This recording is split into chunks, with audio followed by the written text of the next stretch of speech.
We would like to produce more sustainable ULDs, but we found out that there's no definition of what a sustainable ULD is.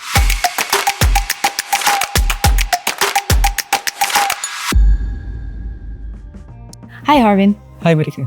So lately you've been busy with our sustainability standards. Why is that? Yeah, so I've been working on the sustainability standard because we would like to produce more sustainable ULDs.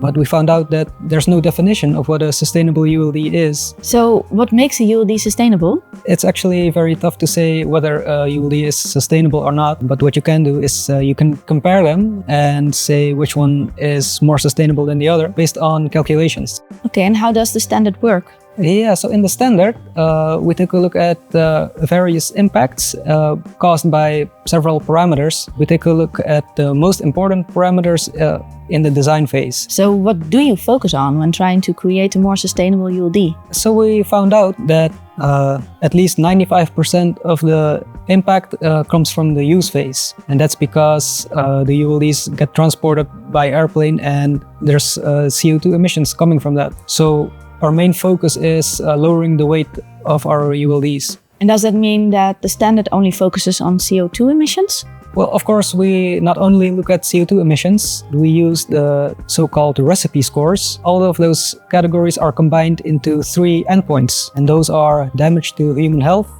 ecosystems, and resource availability. What is the effect of the standard on your work as an engineer? Well, as an engineer, these standards help me to decide which aspects to focus on so I can design a more sustainable ULD. In your opinion, what would be the effect if these standards were to be used in the whole industry? Well, if the whole industry would use these standards, you would be able to properly compare products to each other, and the customer would be able to make a more informed decision.